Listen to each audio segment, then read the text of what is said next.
하나님 말씀 아가서 1장 2절 말씀입니다. 한 목소리로 함께 읽겠습니다. 내게 입맞추기를 원하니 내 사랑이 포도주보다 나음이로구나. 아멘. 이 입맞춤에 대한 성경에 많은 구절들이 있습니다. 시편 2편 12절에 보면 이렇게 얘기합니다. 그 아들에게 입맞추라. 그렇지 아니하면 진노하심으로 너희가 길에서 망하리니 그 진노가 급하심이라. 여호와를 의지하는 자는 다 복이 있도다. 시편 2편 12절에는 오실 메시아에 대한 그 예언이 담겨져 있는 시편입니다. 그런데 거기에 분명하게 말씀하십니다. 그 아들에게 입맞추라. 그렇지 아니하면 진노하심으로 너희가 길에서 갑자기 망할 것이다. 그 진노가 급하십니다. 그리고 그것이 무엇인가? 여호와를 의지하는 자는 다 복이 있도다라는 거예요. 그 아들에게 입맞추라. 메시아와 하나로 연합하라는 겁니다. 이 입맞춘다는 것은 무엇입니까? 메시아와 연합하는 거예요. 그리고 그것은 곧 여호와만을 의지하는 것을 의미하는 것입니다. 호세아서 13장 2절에도 이렇게 얘기합니다. 이제도 저희가 더욱 범죄하여 그 은으로 자기를 위하여 우상을 부어 만들되 자기의 공교함을 따라 우상을 만들었으며 그것은 다 장색이 만든 것이오늘 저희가 그것에 대하여 말하기를 제사를 드리는 자는 송아지의 입을 맞출 것이라 하도다. 여기서 말하는 이 송아지는 우상이죠. 그래서 바알의 우상, 그런 우상들을 의미합니다. 인간이 만든 그런 우상을 사람들이 의지하는 것에 대해서 하나님께서 경고하시는 것입니다. 그런데 제사를 드리는 자는, 우상에게 제사를 드린 자는 송아지의 입을 맞추라 라고 얘기한다는 것이죠. 아까 말씀드린 것처럼 아들에게 입 맞추라. 아들과 연합하는 것입니다. 송아지에게 입 맞춘다는 것은 무엇입니까? 이제 그 바알과 그 우상과 연합하는 것을 의미하는 것입니다. 그래서 입 맞춘다는 것은 무난하고 서로 교통한다는 의미도 있고 뭐예요? 연합하고 그 밑에 무난하면서 완전히 그에게 속하는 것을 또한 의미하는 것이기도 합니다. 마태복음 26장 48절에 보면 이렇게 얘기합니다. 예수를 파는 자가 그들에게 군호를 짜 가로되 내가 입 맞추는 자가 그이니 그를 잡으라 하였는지라. 예수님 당시에도 입 맞추는 것은 서로 하나된 의미입니다. 그래서 함께 한 공동체 된 것을 의미하는 의미였어요. 예수의 제자들은 예수님과 하나된 공동체라는 것을 의미하였기에 가룟 유다는 자기가 입 맞추는 그 대상이 곧 예수고 그것이 곧 그들에게 사인이었어요. 암호로 정한 것이었습니다. 그래서 자기가 입 맞추는 자가 예수니까 잡아라 라고 얘기했던 것입니다. 누가복음 7장 45절에 보면 너는 내게 입 맞추지 아니하였으되 저는 내가 들어올 때로부터 내 발에 입 맞추기를 그치지 아니하였으며. 예수님께서 자기의 죽음을 예배하였던 그 여인을 자기의 향유 옥합을 자기의 모든 것을 사서 향유 옥합을 마련하고 그것을 예수님께 깨트려 부은 여인에 대한 이 이야기 중에 그런 얘기를 합니다. 예수님을 초청한 사람은 예수님께 입 맞추지 아니하였다는 거예요. 입 맞춘다는 것은 존경의 의미요, 그 사람을 인정한다는 것이고 그리고 내가 당신과 함께한다는 의미라는 거죠. 로마서 16장 16절에도 이렇게 얘기합니다. 너희가 거룩하게 입 맞춤으로 서로 문안하라. 그리스도의 모든 교회가 다 너희에게 문안하느니라. 여기도 거룩한 입 맞춤이라고 얘기해요. 홀리 키스. 그래서 거룩한 입 맞춤. 주님 안에서 거룩한 입 맞춤이 있는 거예요. 서로 한 성령 안에 하나 되었음을, 그리고 오직 머리 대신 그리스도를 따라 한 몸, 거룩한 한 몸 되었음을 그렇게 서로 의미하는 의미로서 이 입맞춤이 기록되어져 있습니다.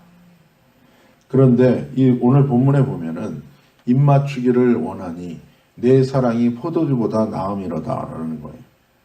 신랑 되신 예수님의 사랑을 포도주, 이 세상에 어떤 기쁨과 즐거움을 주는 존재보다 더 기쁨이며 어떤 것보다 훨씬 뭐예요? 좋다는 것으로 표현하고 있는 것입니다. 왜 입맞추고 왜 연합하는가? 이 세상에 어떤 즐거움보다 더 큰 기쁨이 있다는 거예요. 그렇기 때문에 그에게 입맞춘다는 것입니다. 시편 34편 8절에 보면 이렇게 얘기합니다. 여호와의 선하심을 맛보아 알지어다. 그에게 피하는 자는 복이 있도다 라고 얘기해요. 그분의 입맞춤을 원하는 자, 그분과의 연합을 하나됨을 사모하고 갈망하는 자라는 의미예요. 그분을 경험하면 경험할수록, 체험하면 체험할수록 더욱더 그분만을 사모하고 구하게 되어 있다는 것입니다. 이게 축복입니다. 여기에 거룩이 있고 구원이 있고 회복이 있는 거예요. 마지막 때에 하나님의 참된 신부된 교회의 특징은 무엇입니까? 그분을 아는 자들이에요. 이 안다는 의미는 경험한다는 의미예요. 체험한다는 의미예요. 그분을 경험하고 체험하고 맛보아 아는 자들이에요. 그분의 선하심을 맛보아 아는 자들이에요. 그 사람들은 오직 그분의 사랑만을, 그분만을 구하게 되어 있는 거예요. 그분을 통해서 자신의 삶의 문제를 해결하는 게 아니에요. 그분을 통해서 자신의 삶의 어떠한 목적을 이루는 그런 신앙이 아니라 그분만을 더욱더 목표로 하고 그분만을 목적으로 하는 그런 믿음과 신앙을 갖게 된다는 것이에요. 사실은 그게 축복입니다. 왜냐하면 그분이 모든 생명의 근원이시고 축복의 근원이시기 때문에 그분을 버리고 다른 존재를 근원으로 삼는 것 자체가 사실은 어리석은 것이고 그것이 무지이고 그것 자체가 심판이고 그것 자체가 자신의 삶의 중심이 완전한 불신 가운데 있다는 증거라는 거예요. 사실 사람들은 자기 자신을 근원으로 삼습니다. 그럴 때 인간은 곳곳에 자신의 인생 속에 우상을 자기를 위하여 만들게 되어 있는 거예요. 그거 자체가 심판이라는 거죠. 결국 자신의 삶에 곤고가 찾아오죠. 그리고 고통이 오고 좌절과 낙담으로 인생 자체가 완전히 뭐예요? 묶이고 내리 눌리는 삶을 살게 되는 것입니다. 그럴 때 악한 영의 통로가 되고 실제 악한 영이 그것을 통하여 그 사람의 삶 가운데 고통을 주게 되는 것입니다. 이 시편 34편에 보면 여호와를 맛보는 삶이 무엇인지를 얘기하는데 그렇게 얘기합니다. 여호와를 경외하라. 저를 경외하는 자에게는 부족함이 없다는 거예요. 즉 여호와를 맛보는 삶은 어떤 삶인가? 경외하는 삶이에요. 여호와를, 하나님을 경외하는 삶이에요. 하나님을 두려워하는 삶이라는 거예요. 그것은 하나님이 누군지를 정확하게 아는 거예요. 그래서 그분만을 두려워하는 삶이에요. 여러분, 오직 하나님을 두려워하는 것이 그것이 믿음의 시작입니다. 그리고 또 이렇게 얘기합니다. 혀를 악에서 금하고 거짓을 그치는 삶이라는 거예요. 그런 사람은 여호와를 맛보게 되어 있습니다. 악을 버리라고 얘기합니다. 그리고 선을 행하라는 거예요. 주님 뜻대로 순종하고 다툼을 그치고 자기를 구하는 자들에게 항상 다툼이 일어납니다. 스스로 신이 되었기에 항상 신들의 전쟁이 일어나는 거예요. 피차에 복종하고 용서하며 사랑하는 곳에 하나님의 평화가 임하게 되어 있는 거예요. 회개한 자가 모인 공동체, 죽고자 하는 자들, 자기 혼이 죽고자 하는 자들. 회개한 자들은요, 자기 혼을 따라 살지 않아요. 육신을 따라 살지 않아요. 그래서 자기 자신이 죽고자 하는 자들이고 그런 죽은 자들이 모인 공동체는요, 말이 없는 것입니다. 문제를 일으키려고 해도 문제가 일어나지 않아요. 그래서 사단이 그 인생 가운데, 그 공동체 가운데 틈탈 수가 없는 거예요. 이것은 가정에서도 동일하고 교회에서도 동일한 것입니다.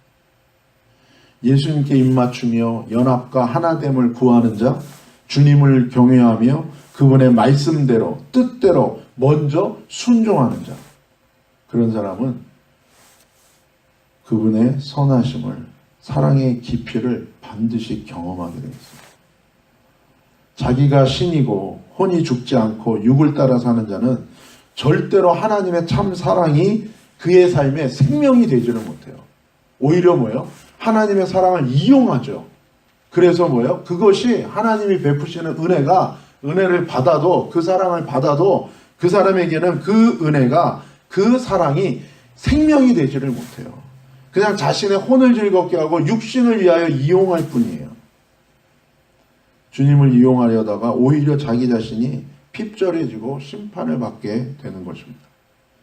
현대교회의 문제는 뭐예요? 하나님은 사랑이다 라는 게 아니라 자기중심적 신앙생활을 하다 보니까 사랑이 하나님이 되어버리는 거예요. 그래서 생명이 없는 것입니다. 하지만 반대로 주님께 입맞추기를 원하고 그분을 경외하고 그분의 말씀과 뜻대로 순종하는 자, 먼저 나를 위한 말씀이 아니라 내가 순종해야 되는 말씀, 기록된 그 로고스를 구하며 순종하는 자에게 그분의 선하심을 맛보는 레마의 생명의 축복이 임하게 되는 것입니다. 그 영혼은 절대로 미혹되지 않습니다.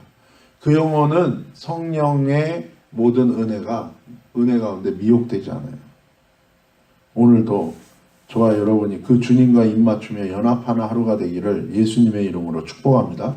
이것이 마지막 때에 하나님의 신부된 자들의 삶의 가장 중요한 태도고 삶의 자세랍니다. 누가복음 26장 30절에 이렇게 얘기합니다. 노아의 때에 된 것 같이 인자의 때에도 그러하리라. 노아가 방주에 들어가던 날까지 사람들이 먹고 마시고 장가들고 시집가더니 홍수가 나서 저희를 다 멸하였으며 또 롯의 때와 같으리니 사람들이 먹고 마시고 사고 팔고 침고 집을 짓더니 롯이 소돔에서 나가던 날에 하늘로서 불과 유황이 비오듯 하여 저희를 멸하였느니라. 인자에 나타나는 날에도 이러하리라. 자기를 구하는 자들은 결국 세상에 대한 미련을 버리지 못합니다. 애굽에서 나왔지만 가나안에 들어갈 믿음이 부족한 거예요. 기름이 있지만 기름이 끝까지 신랑이 올 때까지 있을 기름이 부족한 거예요. 어리석은 준비되지 않은 처녀들과 같은 것입니다. 전도 중에 만나는 많은 교인들이 그 사람들이 알아요. 심지어 은혜도 받아요. 그러나 삶에 안 돼요. 그 이유는 여전히 자기도 구하고 주님도 구하는 거예요. 그렇기 때문에 안 돼요. 안 되는 이유는 분명한 거예요. 자기를 놓으려고 하지 않아요. 자기도 구하고 주님도 구하고 자기도 구하고 주님이 주는 구원도 받으려고 하는 거예요. 되지 않습니다. 간단해요. 자기 구하는 걸 내려놓으면 돼요. 어려워요. 반대로 어렵지만 또한 간단한 것입니다. 그러나 그럴 믿음이 없는 거예요. 아직은 회개하지 않았기 때문에. 그렇기 때문에 그분을 향한 그 믿음이 오지 않고 어렵다고만 알지만 안 되는 거예요. 사랑하는 여러분, 저와 여러분이 오늘 주님께 입맞추는 구별된 정말로 은혜가 생명되는 하루가 되기를 예수님의 이름으로 축복합니다. 그때 주님의 선하심을 맛보아 주님을 갈망하며 구원이 이루어지고 회개와 순종의 축복의 하루가 될 줄로 믿습니다. 기도하시겠습니다. 하나님 아버지 감사합니다. 주님과 입맞추는 하루가 되기를 원합니다. 주님의 선하심을 맛보아 하는 하루가 되기를 원합니다. 주님의 은혜가 생명이 되는 하루가 되기를 원하고 주님의 사랑이 생명이 되는 하루가 되기를 원하고 우리의 삶에 주님을 향한 진정한 예배가 회복되는 이 하루가 되게 하여 주옵소서. 예수님의 이름으로 감사하며 기도 올리옵나이다. 아멘.